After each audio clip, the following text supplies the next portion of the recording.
Welcome guys. ඉතින් අදත් ඔයගොල්ලන්ව සාදරයෙන් පිළිගන්නවා තවත් සුපිරිම වීඩියෝ එකකට. දිලු කිෂ්ණ ස්ටුඩියෝ එකකින් කියන තවත් හොඳ වීඩියෝ එකක් තමයි මේක. අද ඔයගොල්ලන්ට අපි කතා කරන්න යන්නේ මෙන්න මෙයාගේ ලොක් කරන්නේ කොහොමද කියලා මේ පාර්ටිෂන් එක. පාර්ටිෂන් එක ලොක් කරන්න දන්න කට්ටියත් ඉතින් නොදන්න කට්ටියට තමයි අද මම අරගෙන ආවේ වීඩියෝ එක. ඉතින් මේ මෙයාගේ ලොක් කරන්නේ කොහොමද කියලා තමයි අද කියලා දෙන්න යන්නේ. වැඩි කතාවක් නෑ, අපි යමු වීඩියෝ එකට.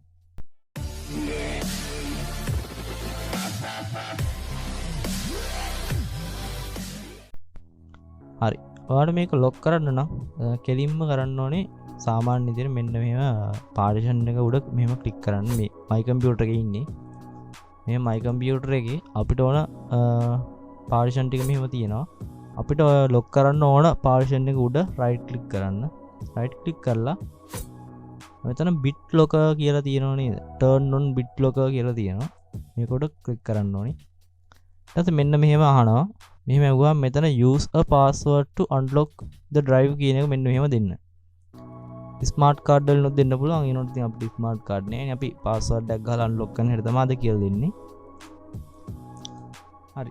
ඉතින් ඔයා මෙතන ටිකක් strong password එකක් දෙන්න ඕනේ. ඉතින් ඒ කියන්නේ symbol, එතකොට simple, capital එහෙම තියෙන ඉලක්කම් එහෙම තියෙන ටිකක් හොඳ password එකක් අතර මෙතන දෙන්න ඕනේ. ඉතින් මන් දැන් ඉතින් ඒවා ටිකක් හොඳ ස්ට්‍රෝං පාස්වර්ඩ් එකක් මෙතන මම දෙනවා. හරි. ඉතින් ඔන්න මම පාස්වර්ඩ් එක ටයිප් කරගත්තා. ටයිප් කරගෙන මෙතන next කරන්න ඕනේ. ඊට පස්සේ මෙන්න මෙතන next කරලා පස්සේ මෙතන අහනවා ඔයාගේ backup recovery keys. ඒ කියන්නේ recovery කරනවා කියන්නේ පාස්වර්ඩ් එක ඔයාගේ අතින් නැති වුණොත් ඒ පාස්වර්ඩ් එක ගන්න ඕන කරන මොනවා හරි ඉලක්කම් ටිකක් හරි මොනවා හරි එහෙම ඒගොල්ලෝ එහෙම දෙනවා notepad එකක දාපු ෆයිල් ටික. අන්නේ ඒක අපි කොහාටද අරගන්නේ කියලා තමයි අහන්නේ. සේව් කරන්න Microsoft account එකට කියලා තියෙනවා. ඊගාට flash drive එකකට කොහොමම තියෙනවා. මෙතන save to file දෙන්න. ඊට පස්සේ ඔයාලට මේ document එක ගන්න පුළුවන් desktop එකට හරි කොහේ හරි ඔයා අරගෙන තියාගන්න. මේක ඔයාලට password එක අමතක වුණොත් ඔයාලට මේක ඕන වේවි. හරි, මෙන්න මෙහෙම ඒ විදිහට save දීලා මම මෙතන next කරලා ඉවරලා යනවා. ඊට පස්සේ මෙන්න මෙතන තියෙනවා encrypt use disk space only කියලා. ආයෙ තියෙනවා encrypt entire driver කියලා. හරි, මෙතන තියෙන්නේ ඔයාගේ ඇතුළේ තියෙන files encrypt කරන්නද එපාද කියලා තමයි අහන්නේ. ඉතින් space only කියලා තියෙන්නේ මම මේකට සාමාන්‍ය විදිහට මෙහෙම දාලා next කරනවා.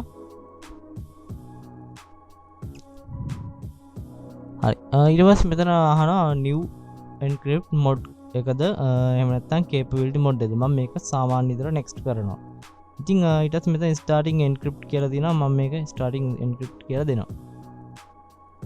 ඊට පස්සේ මෙන්න මෙහෙම මේක පොඩි process එකක් යනවා. ඒ ගිහිල්ලා ඉවරලා මේක complete වුණාට පස්සේ මේක close කරලා දාන්න. එච්චරයි. ඊට පස්සේ මේක මේ විදිහට තියෙනවා. ඉතින් දැන් මේක ඕපන් කරන්න පුළුවන්, කිසි අවුලක් නැහැ. දැන් ලොක් වෙලා නැහැ. දැන් මෙහෙම ඉබ්බෙක් වට දාලා තියෙනවා. මෙතන පේනවා ඇති. ඉතින් දැන් ඔයා කම්පියුටර් එක ඕෆ් කරලා ආපහු ඔන් කරොත්, රීස්ටාර්ට් කරොත් ඔයාට මෙයාගේ කහ පාටින් මේ ඉබ්බා බලා ගන්න පුළුවන්. එහෙම වුණොත් මේ hard drive එක ලොක් වෙලා තියෙන්නේ. ඉතින් මෙහෙම තමයි encrypt කරගත්තු. එහෙම නැත්නම් ලොක් එකක් දාගත්තු. මේ වගේ දැන් ඔයාලට පේනද මම මේකට ක්ලික් කරා මේගේ පාස්වර්ඩ් එක අහනවා.